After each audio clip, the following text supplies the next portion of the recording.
धन्यवाद राजीव जी। ये घोषणा पत्र नहीं है, ये न्याय पत्र है। दूसरी चीज इसमें कांग्रेस पार्टी ने केवल घोषणाएं नहीं की, केवल गारंटियां नहीं दी हैं, विभिन्न क्षेत्रों में सुधार की बातें कही हैं।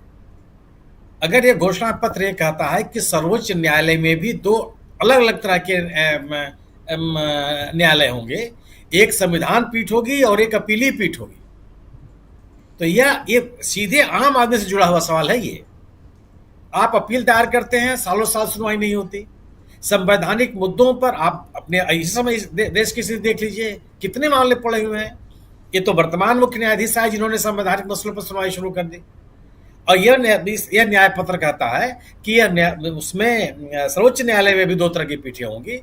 एक सीनियर मोस्ट जजेस की संविधान पीठ होगी और बाकी तीन जजेस की अपीली पीठ होगी। यह न्याय पत्र आपके विधायिका के में भी सुधार की बात करती है। ये कहती है कि कम से कम 100 दिन के लिए संसद की बैठक होगी। यह केवल बेरोजगारी दूर करने, महंगाई दूर करने, सड़क बनाने, रोजगार का अधिकार देने इतने ही तक सीमित नहीं है। ये अगर यह न्याय पत्र ये कहता है कि 100 दिनों तक न्यूनतम कम से कम आप संसद की बैठक करेंगे जी। आप ये अगर ये कहता है कि अगर आपका दल बदल होगा तो स्वतः ही आपकी सत्ता खत्म हो जाएगी।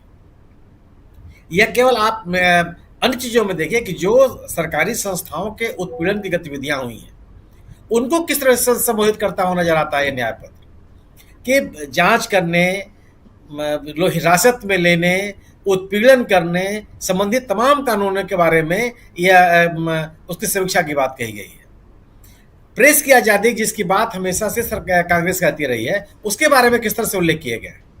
प्रेस की आजादी को लेकर के सरकार कहती है कि जो जिस तरह से दमन चक्र चलाया गया या मीडिया संस्थानों पर एकाधिकार की कोशिश की गई है, उसको किस तरह से रोका जाएगा।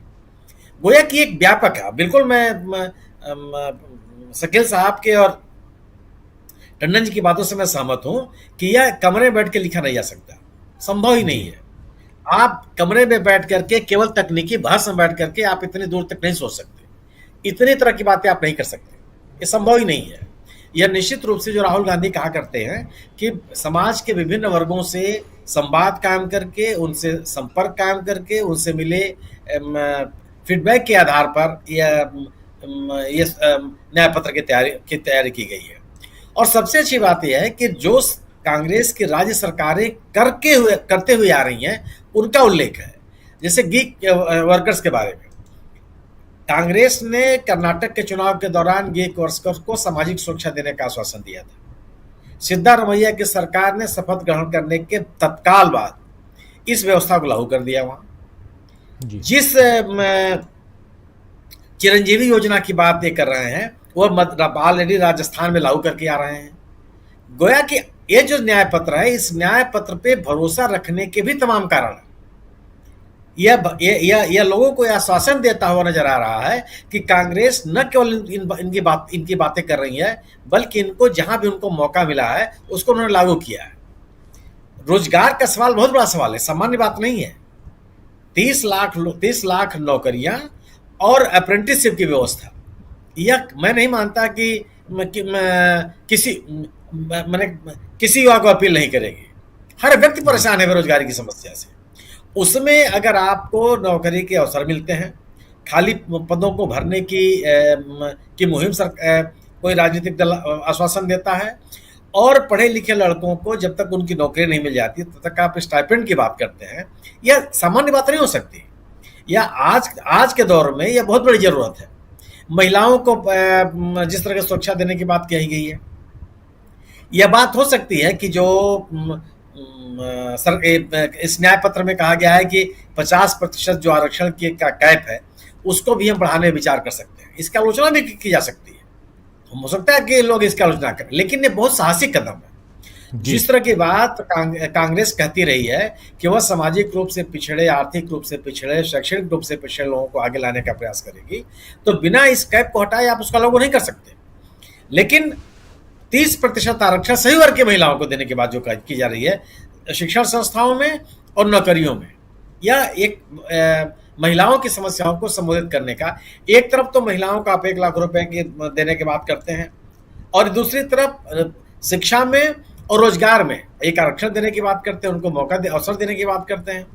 तो यह मेरा अपना मानना यह है कि यह न्याय पत्र चुनावी सुधार, विधायी सुधार, न्यायिक सुधार जैसे प्रमुख विषयों को भी संबोधित करता है। यह एक ऐसा दस्तावेज है जो इस आने वाले भारत के निर्माण की बात करता है वो, और पिछले 10 सालों में जिस दुस्वप्न से इस यहाँ के नागरिक गुजरे हैं, उसमें उनको एक बेहतर सपना दिखाता हुआ नजर आता है। और लोगों के विश्वास की वजह ये हो मेरा मानना यह है कि अगर कांग्रेस के लोग इसको आम लोगों तक पहुंचाने में सफल रहे, तो मेरा अपना यह मानना है कि लोग इस पर विश्वास करेंगे कि कांग्रेस की सरकारें जिन राज्यों में हैं या जिन राज्यों में चुन करके आई, इसमें से अधिकांश बातें उन्होंने जो उनके अधिकार क्षेत्र में था उसको लागू करती हुई नजर आई। मेरा मानना है कि एक बहुत बहुत महत्वपूर्ण दस्तावेज है ये, और यह किसी भी आम भारतीय को अपील करने वाला दस्तावेज होगा। और जो एक सत्तारूढ़ दल के द्वारा जो ध्रुवीकरण की कोशिश की जा रही है, उस मुद्दे को भी संबोधित करता हुआ ये न्याय पत्र। तो कोई समाज का कोई ऐसा पक्ष नहीं है जिसको ये संबोधित न कर रहा हो, और निश्चित रूप से बड़े व्यापक विचार के बाद और लोगों से जानकारी करने के बाद ही तैयार किया गया होगा। हाँ, आज की जरूरत है कि यह शानदार न्याय पत्र लोगों के विमर्श तक पहुंचे। इसकी प्रमुख जिम्मेदारी कांग्रेस कार्यकर्ताओं के ऊपर है। जी, आकर्षित करने की कोशिश मुलायम सिंह यादव ने बहुत पहले शुरू कर दी थी। अब आप याद कीजिए कि फूलन देवी को उन्होंने चुनाव लड़ाया था मिर्जापुर से, और वो जीत करके आई थी। ये गंगा के किनारे के, जिसका उल्लेख भी किया अनिल सिन्हा जी ने, गंगा किनारे के जो विधानसभा क्षेत्र हैं, लोकसभा क्षेत्र हैं, जैसे मिर्जापुर है, फतेहपुर है, कौशाम्बी है, इलाहाबाद का इलाका है, चंदौली है, इसमें अच्छे खासे मतलब इनकी संख्या है इन मल्लाहों की। और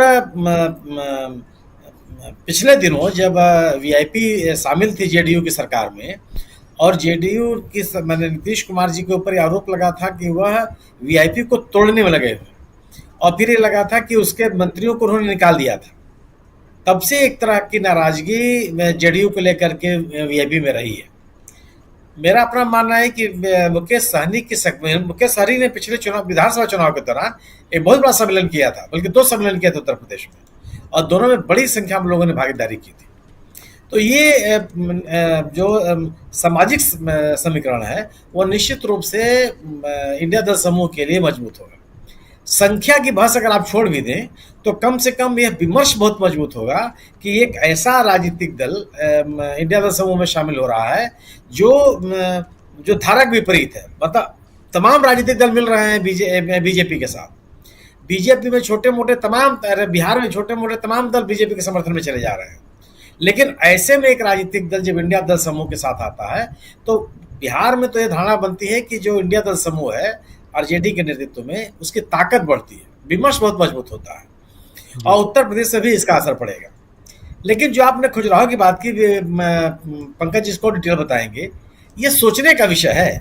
ये बात जो सामने आ रही है कि जो प्रत्याशी थी समाजवादी पार्टी की, उनका दस्तखत तक नहीं। यह कांग्रेस और समाजवादी पार्टी दोनों के लिए भी, यह आप सवाल तमाम कीजिए कि बिना दस्तखत के आपने फार्म के स्वीकार कर लिया। अखिलेश यादव ने ट्वीट किया, उन्होंने जो किया सो किया। आपके भी तो जिम्मेदारी बनती है कि आप जब नामांकन पत्र दाखिल करने जा रहे हैं, तो नामांकन पत्र दाखिल कैसे कर रहे हैं। एक पूरी टीम जाती है नामांकन पत्र दाखिल कराने के लिए, और सोचिए बीडी शर्मा का लगभग निर्विरोध निर्वाचन तय हो गया, जो बीजेपी मध्य प्रदेश के अध्यक्ष। आप इस चुनाव में जनता को जुटाना और एक चुनावी प्रबंधन करना, ये भी बहुत बड़ी आवश्यक चीज है। आप समाजवादी पार्टी ने खजुराहो सीट लिया था अपने लिए, और कि हम वहाँ लड़ेंगे और हमारे तमाम लोग मेरे समर्थक हैं, और वो पता ही चला।